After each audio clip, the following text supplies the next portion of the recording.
3차 남북 정상회담이 하루 앞으로 다가왔습니다. 남북관계 혼풍에 대한 기대가 높은 가운데 국회에서는 회담 전 판문점 선언 비준이 무산됐습니다. 네, 남북 정상회담을 둘러싼 국내 정세와 향후 전망에 대해 이야기 나눠보도록 하겠습니다. 김대현 시사평론가 나와 있습니다. 안녕하십니까? 안녕하십니까?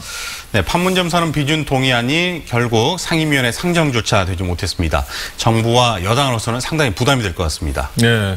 더불어민주당 입장에서는 내일 열리는 3차 남북정상회담에 지난 4.17 그 판문점 선언에 대한 비준을 국회에서 처리하려고 했는데 네. 자유한국당과 이제 바른미래당이 반대를 하면서 무산이 되었어요. 근데 보수 야당의 입장에서 보면 그 비준이라는 것은 국가 간의 조약이잖아요. 네. 그동안 이제 북한을 국가로 인정하지 않았는데 이 비준을 한다는 건 또 자기 모순이고, 또 하나는 이제 그 국회 비준 이후에 후속 조치로 따르는 그 경제협력 부분, 국가의 세금이 투여되잖아요. 네. 그동안 이제 보수 야당 같은 경우는 민주당이나 집권 여당을 향해서 북한에 퍼준다는 이런 비난을 퍼부었는데, 비준에 동의해주지 않니? 이것 또한 자기 모순 아니겠습니까? 이래서 이제 이런 상황이고, 다만 이제 야당의 입장에서는 3차 정상회담 이후에 지켜보는 거 비준하는 것도 늦지 않다. 이 말도 사실상 틀린 말은 아닌 것 같은데, 네. 집권 여당의 입장에서 봤을 때는 내일 정상회담 때 뭔가를 내놓을 의지 그렇죠. 하나를 잃어버린 셈이 됩니다. 뭐 지금 남북관계 훈풍에 대한 보수 진영의 견제가 만만치가 않은 상황이잖아요. 네. 내일 남북 정상회담에서 중점적으로 다뤄질 의제는 무엇이고 또 어떤 성과를 기대하고 있습니까? 일단 3차 정상회담에서는 비핵화의 진전 부분이고요. 또 네. 하나는 이걸 통해서 2차 북미회담이 이루어질 것인가. 그리고 이게 이루어진다면 종전선언까지 가는 이제 로드맵이 있는데 이게 이제 핵심 포인트예요.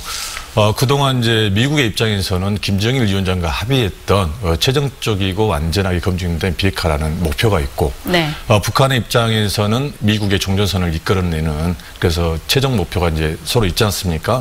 근데 이 사이에서 그 문재인 대통령에 대한 그 한반도 운전자론이 다시 부각이 되면서 미국의 이제 북한 전문가들은 대부분 이제 문해 기적, 문에 대한 이제 관심을 뭔가를 해낼 거라는 기대를 가지고 있습니다. 그렇죠.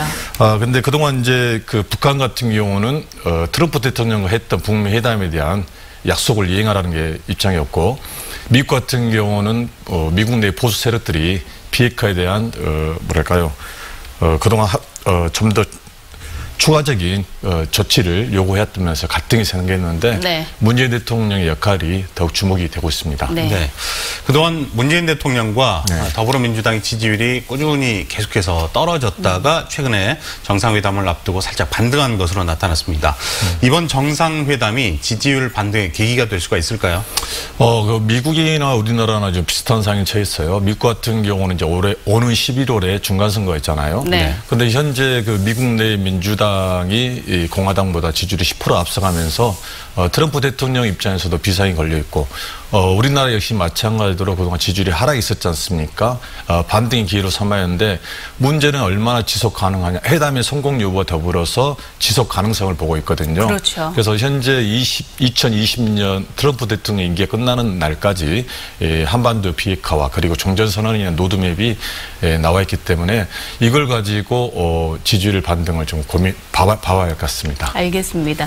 이 남북교류 확대와 경제협력 재개에 대해서 기대가 높아지고 있는데 우리 지역에는 어떤 영향을 미칠까요? 이게 지금 좀 중요하지 않습니까?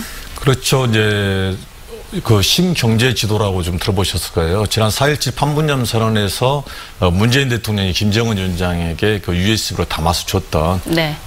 그 남북경제 청사진인데, 신경제 지도라는 것은 이제 뭐냐면은 그 남북 중심의 동북아시아 평화경제 공동체 청사진이에요. 그래서 한서해벨트라고 우리 지역의 목포인 그리고 인천과 개성을 통해서 그리고 중국 다롄까지 이어지는 네. 산업 물류의 경제 지도인데 이 부분에 대한 그 성공 여부가 우리 지역에 관심이 있어요. 그렇죠. 네, 왜냐하면 그동안 우리 지역이 좀 정치적으로 소외되고 경제적으로 낙후됐잖아요. 근데 남북 정상회담을 계기로 그리고 남북 경제 협력을 통해서 이 한서해벨트가 성공적으로 이루어진다면 사실 정치권과 정부 여당의 지원을 힘있고 이번에는 좀 이 부분을 관철시켜서 새로운 경제 성장으로 좀 이어갈 수 있도록 해야 할 것 같습니다. 네, 뭐 중국, 북한, 남한이 함께 연결이 돼서 경제 협력이 훨씬 더 활발해질 것 같습니다. 네, 오늘 말씀 잘 들었습니다. 고맙습니다. 네, 감사합니다. 감사합니다.